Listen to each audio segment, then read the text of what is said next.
Hey Jan, it's you again. Yes. What a Yes. surprise. Hi, Sebastian. What a surprise. I saw you yesterday. Yeah, I think I saw you too. Yep. Yeah. So we're here again. Question for today is, what did we talk about yesterday, Jan? Yes, I know that. I definitely know that. You know that I know that. I don't need to answer that. We talked about the roles of an entrepreneur and Yeah. what you really need to focus on developing yourself. Exactly. Yeah. That you as the entrepreneur are the biggest bottleneck of your business because you're not doing the right things. And we are here to help you change this. So this is was the topic of yesterday. No? But today it's all about Today it's about mastering your business. mastering the business. So Yeah. it's not only about doing the right things, but also about doing the things right. Doing the right things right, basically. Yeah. Yeah. Exactly.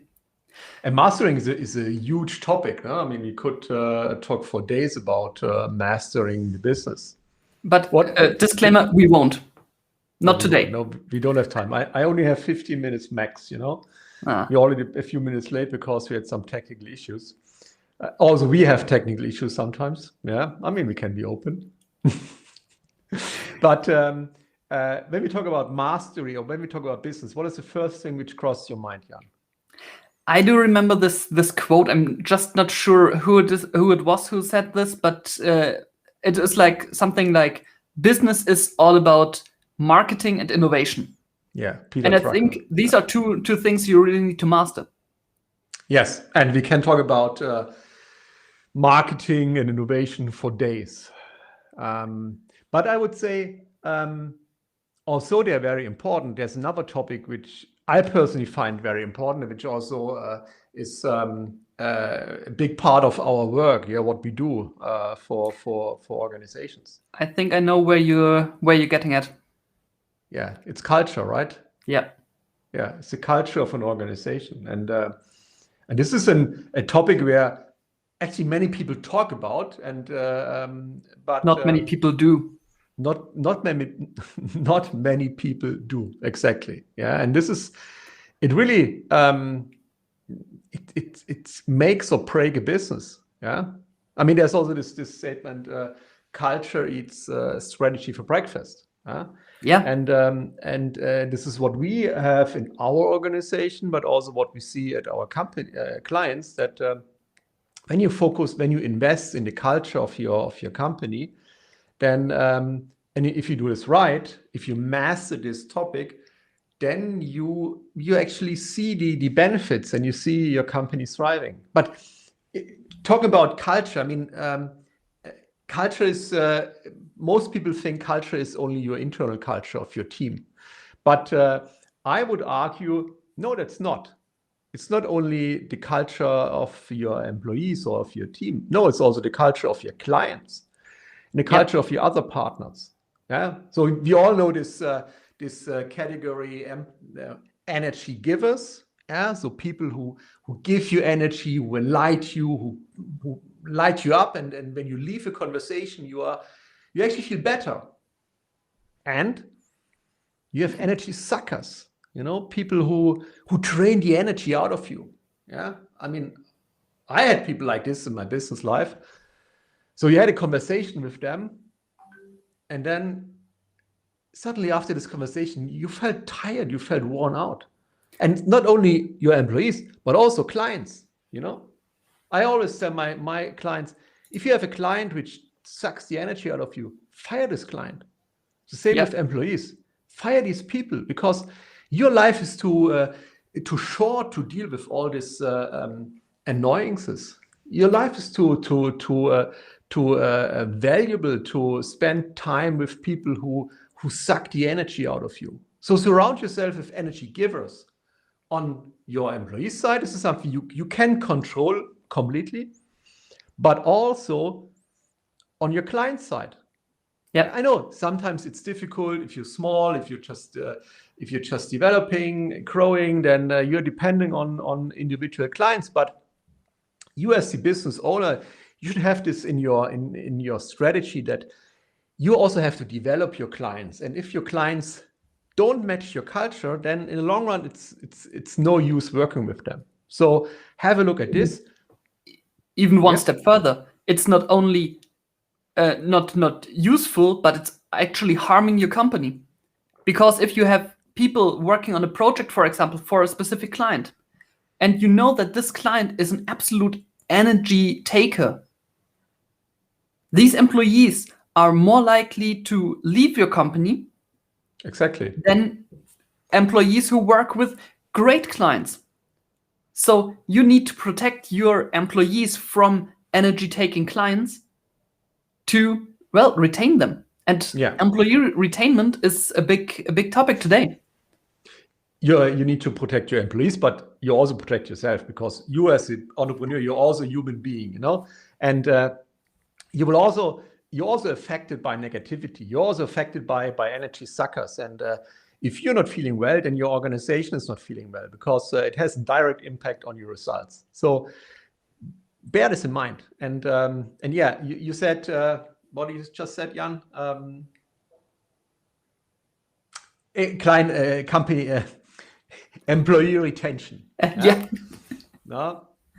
Employee retention. And this is a topic, again, we can talk for hours, and especially in those times where we all work remote, or we will probably work remote again in the next couple of weeks over the winter.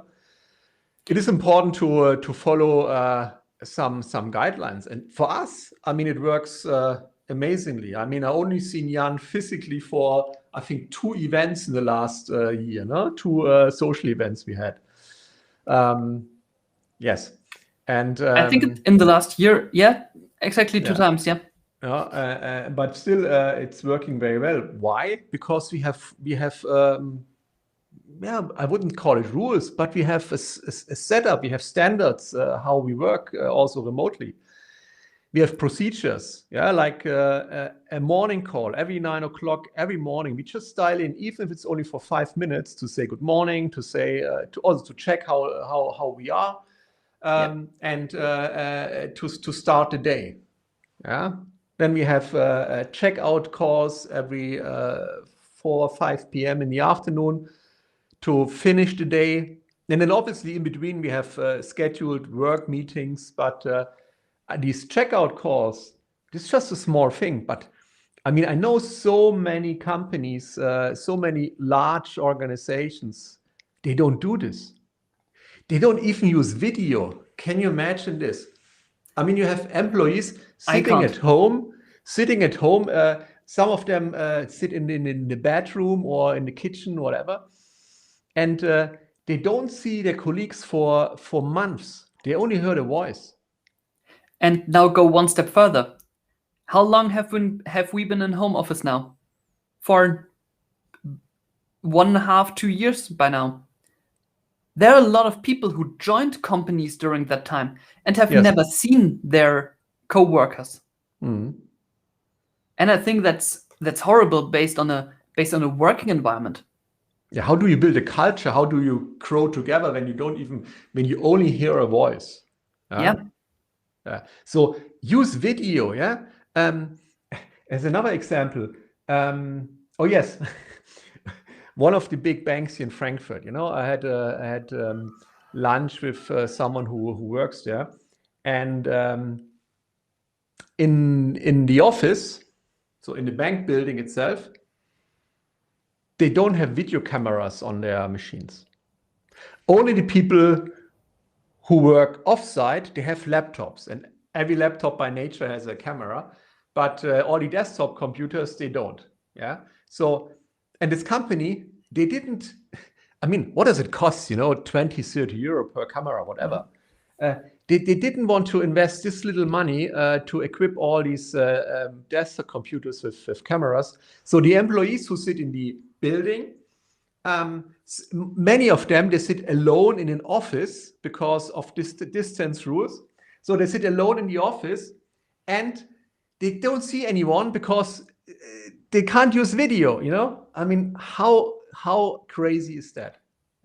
Just counting beans and not investing this little money in this equipment has such a tremendous effect, but they don't realize this. Well, they realize this because people leaving.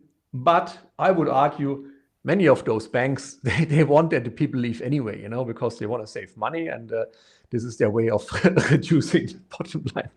Until the ones who actually do all the work are leaving. Yeah. And then they suddenly realize, oh, we should have invested like 30 euro into a good webcam.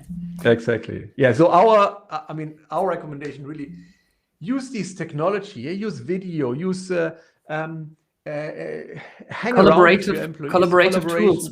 Yes. Use. We also have a social event almost every Friday evening or late afternoon. We just hang around on a social on a video call and drink a glass of wine or a beer, and just finish the week and share stories and just be social. And this is also, if you don't schedule this, it will not happen. So you need to schedule these things.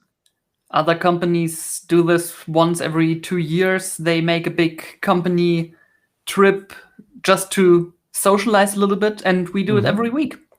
And it pays. Exactly. So those are just a few things to focus on if you want to master your business, which today it was all about culture. And I mean, hey, if you're interested in innovation in marketing, more culture, there are a couple of options. One option is join our event. Would be great. Yeah. Another option is we are currently finishing our The Unshakable Entrepreneur online course, which is available in, 3 or 4 weeks. The other option. So if you're interested, just like this, or just put in yes in the comment, and we can send you information. Or even better, if you're enjoying these shows, then also put a like on the event, on the show, and then we will be here again next week, Tuesday to Wednesday, probably. No, Tuesday to Thursday. We probably will either way, but yeah, leave us a like. It motivates us. Good.